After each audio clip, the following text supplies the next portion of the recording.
All right, we're back for another summarizing session.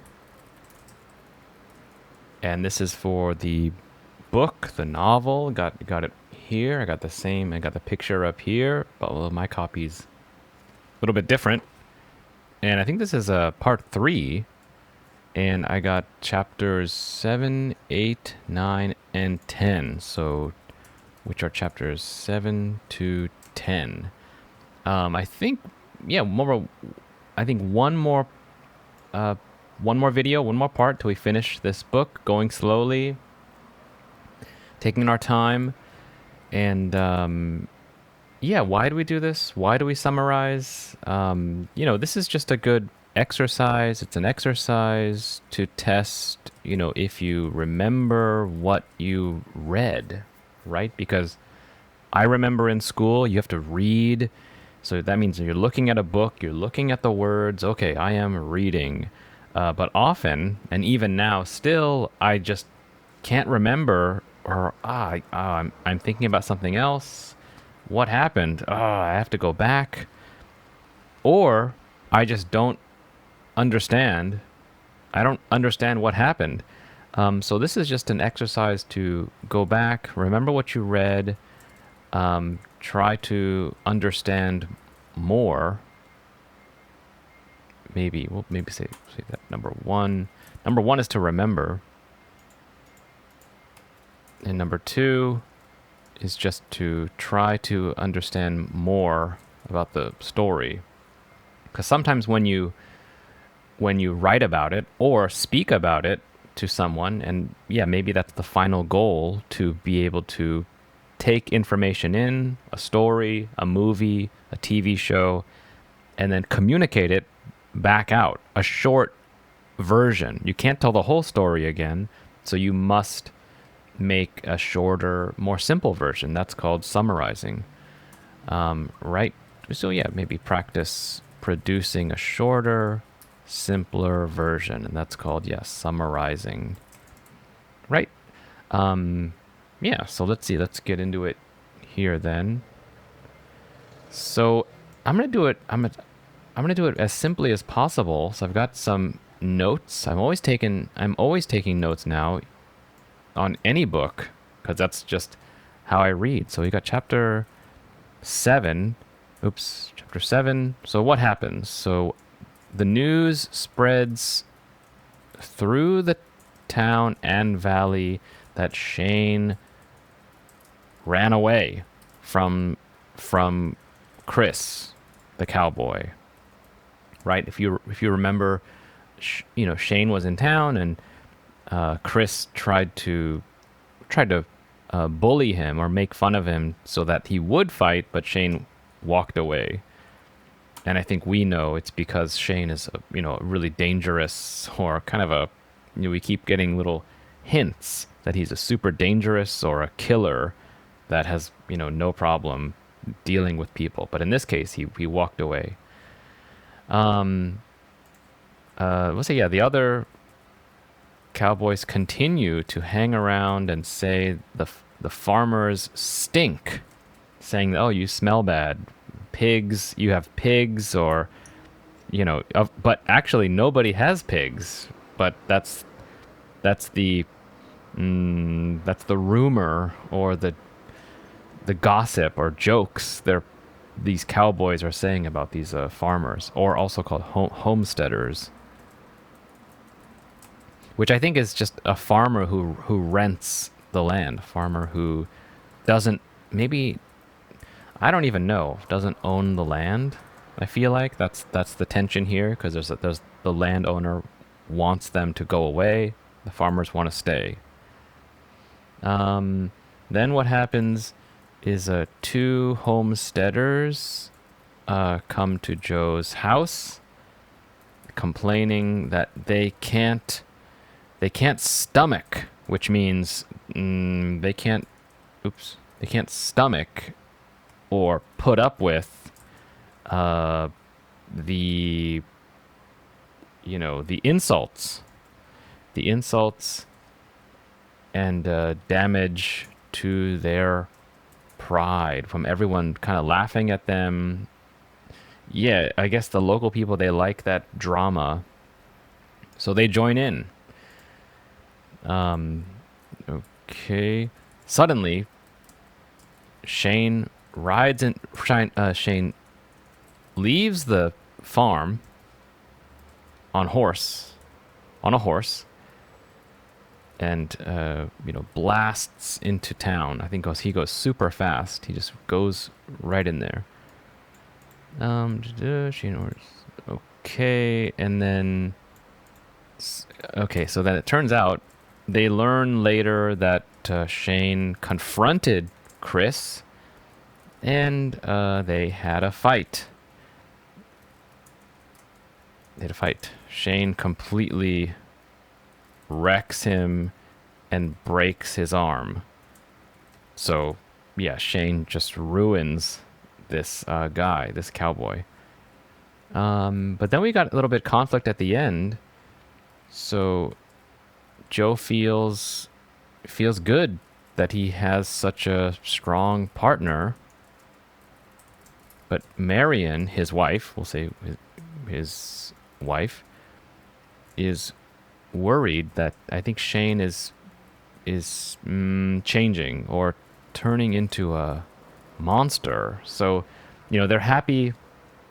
Shane comes back. He's fine. He confronts the bad guys. But the wife says, "Oh, don't you see what's happening? This is bad for Shane." So she knows he's changing or turning into some kind of monster. So let's turn this into a paragraph. Let's see if I can clean this up. So I think, and usually I just keep things the same. Paragraph here, news spreads to the town, Valley, that Shane ran away from Chris. I might change this. Chris, previously in the bar in the town. Okay. Well, I would just join this, and the other cowboys continue to hang around. I might say continue intimidating the farmers and saying they stink. All right, so we'll change this. So intimidate means you either say or you communicate that trouble is coming to you unless you do something or you do what I want.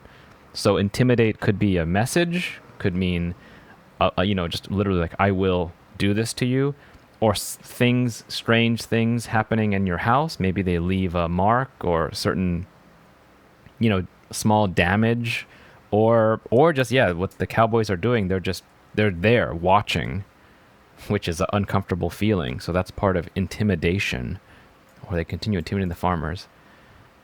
And we'll take this part out. And we'll say stink to, and we'll say we'll say an adverb here. How about subsequently, which means the next thing. Two homesteaders come to Joe's house complaining that they can't stomach. I'll put this in quotes. And that's kind of an old saying. I've never said that. They can't stomach it, meaning I hate this. I can't put up with this. They can't stomach the insults and damage to their pride. And I might add, though they all know that a fight or violence is what Fletcher, the landowner, wants.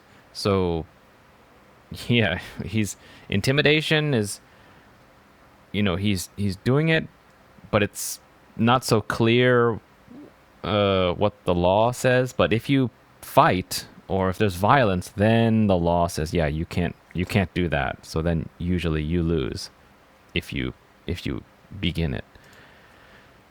I think I'll just continue this paragraph. So suddenly Shane leaves the farm on a horse and blasts into town. So I'll keep that same way.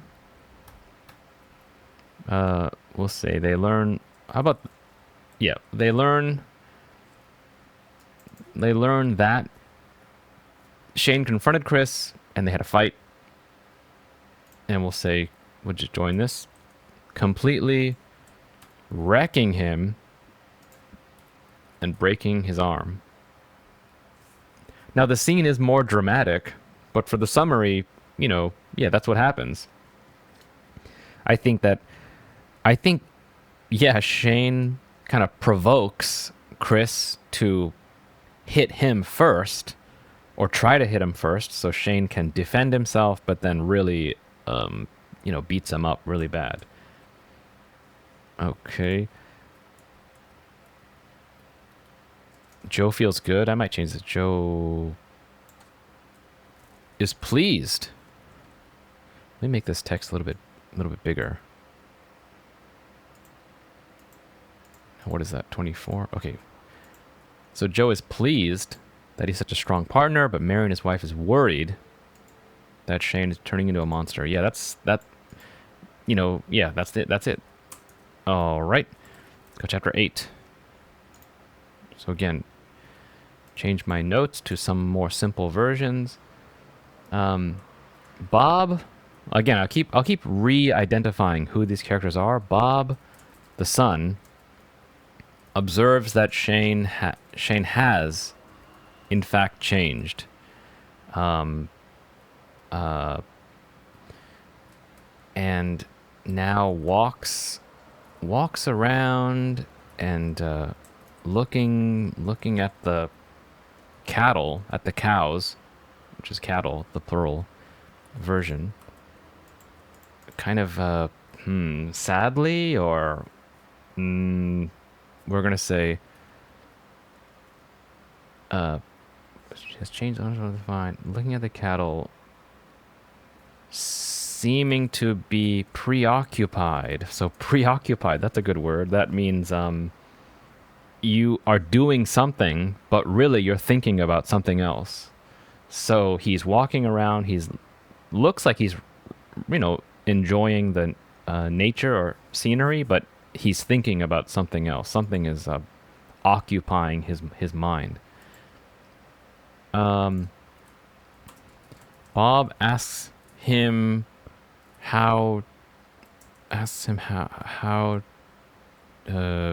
he can learn to fight.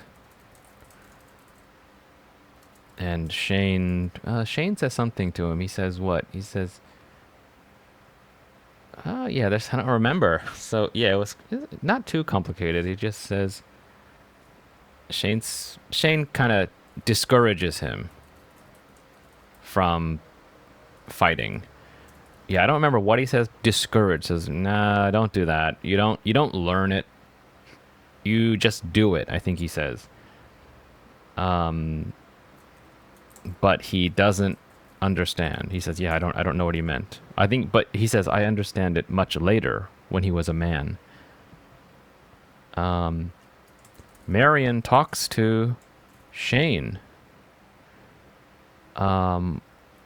This one is complicated.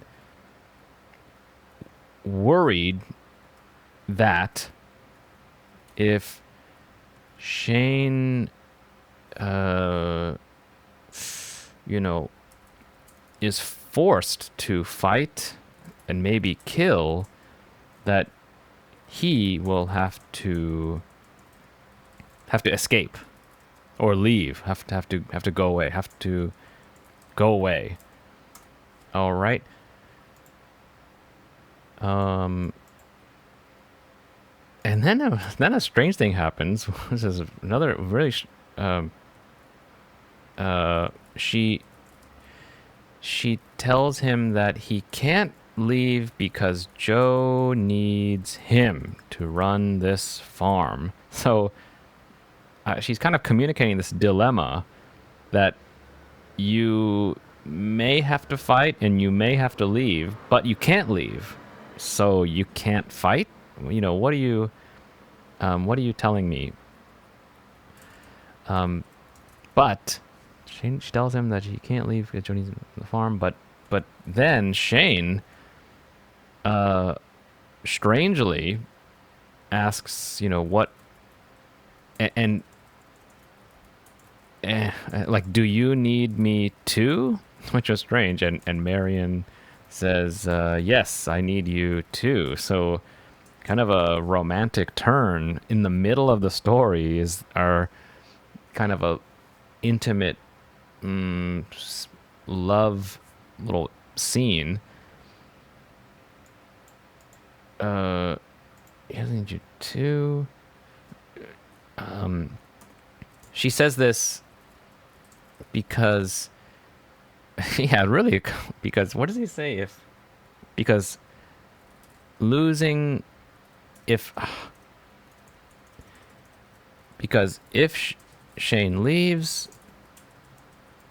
Joe will lose the farm, and that would be horrible. So I don't know. Who cares? I don't know. She tries to say, yeah, for my husband's sake, I need you to stay. But anyway, it was a funny scene. I don't really remember. Yeah, so let me sum it up. Let me summarize it. It sounds like Marion is sounds like the author is explaining the dilemma of killing, we'll say, killing to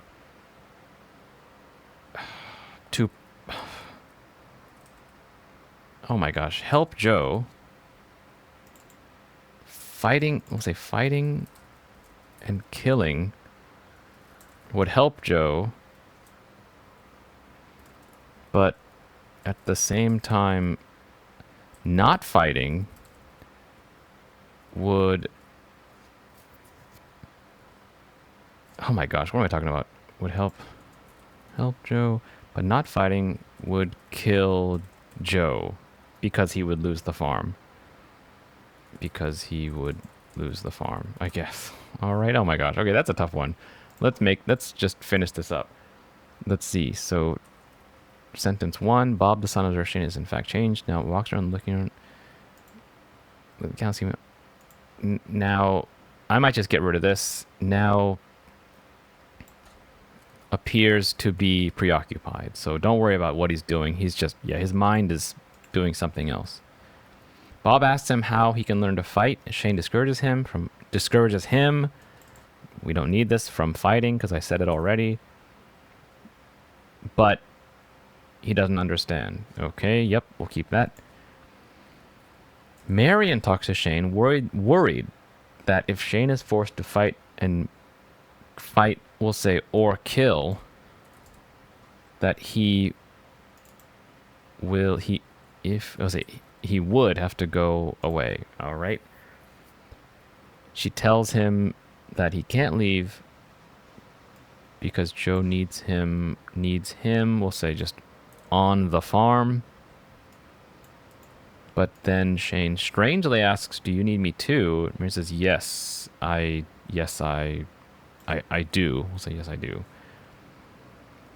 And I'll put a comment in here. Oddly, or in the, so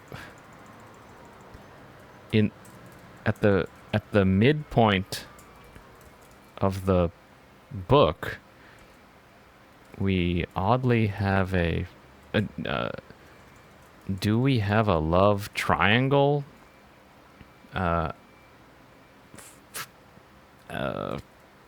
starting? Okay, so it's from me. Is this now suddenly a love triangle starting to happen? We'll start a new paragraph. She says this because if Shane leaves, Joe will lose the farm, and that would be horrible. And so I'm going to say it sounds like the author has explained the dilemma of fighting, we'll say violence would help Joe, keep the farm. But at the same time,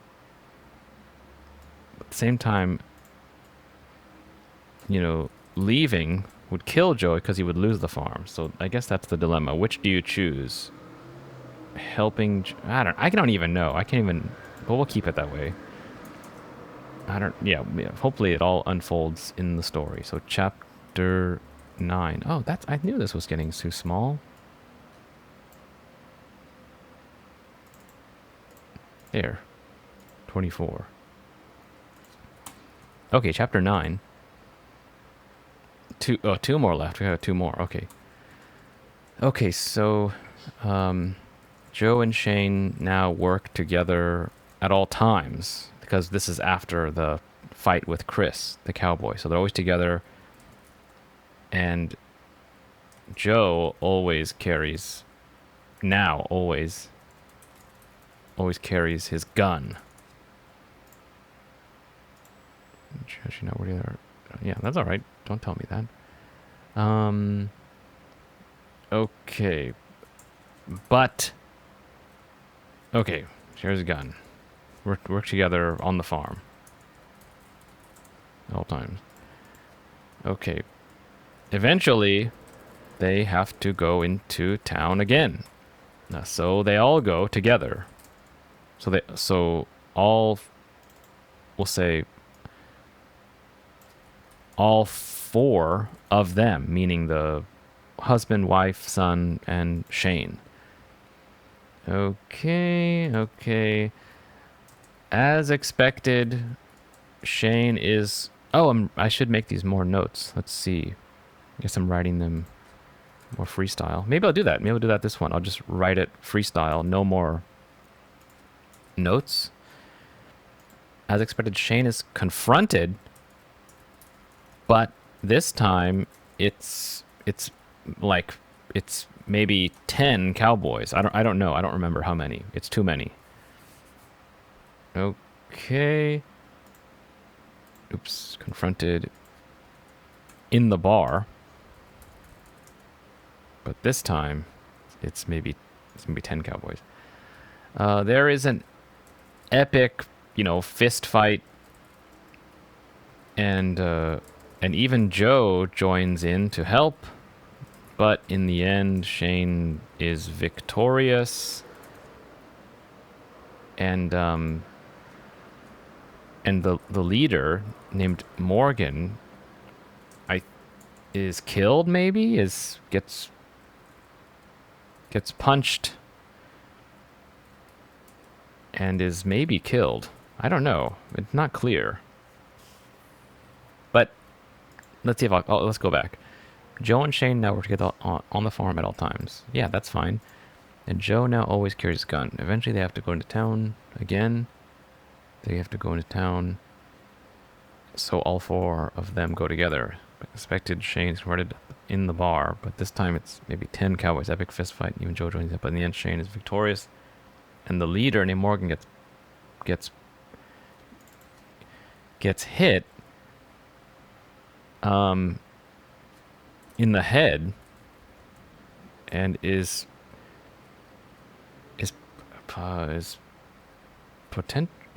we'll say maybe, I don't know if he's killed, is gravely injured, but we don't know. Okay, and I think we'll keep that all there. That's fine. Chapter 10. After the fight, the local people are shamed for not helping Shane or standing up for the farmers.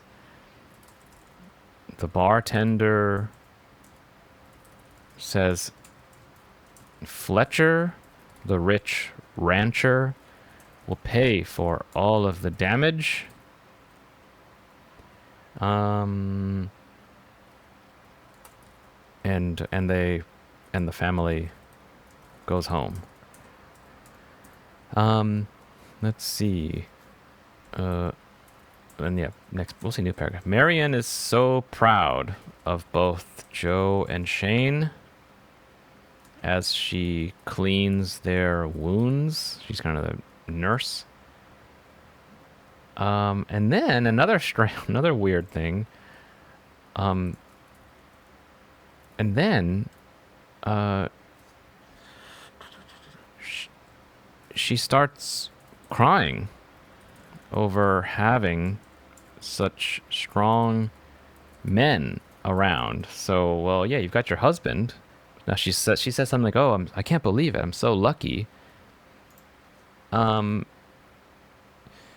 and then Shane leaves because something is changing in the air, and Joe says, "You think I don't know?" And he says something like, "I know when a better man crosses my path." So that's not an exact quote, but that's his main message. He says, "Yeah, you think I don't know? I know when a better man is here." This suggests doesn't say totally clearly, but it suggests that Marion is, in fact, in love with Shane, and Joe knows it, but is understanding. He says, "Yeah, I see. I know." So I don't know. Then I got the final part of the book. So it sounds like now there's even more reason for Shane to go away. He's a fighter. He's hurting people. It is making trouble. Trouble is coming, but also you've got this in the home, this you know, all this tension is, I guess, yeah, Marion's falling in love with him, so he's gonna have to go anyway, because you can't have that. So anyway, that's it for now. Yeah, as you can see, for me, it's even difficult for me to remember and find the words, but just go slowly and carefully, and then review. Go back and see if you can shake out, oh yeah, is that what I mean, or is that important, or I want to take that out. Yeah, that's how we do this slowly with writing. And as you do this, if you want to communicate a message by speaking, this happens also more faster and faster. All right. Anyway, so we'll see you in the next video.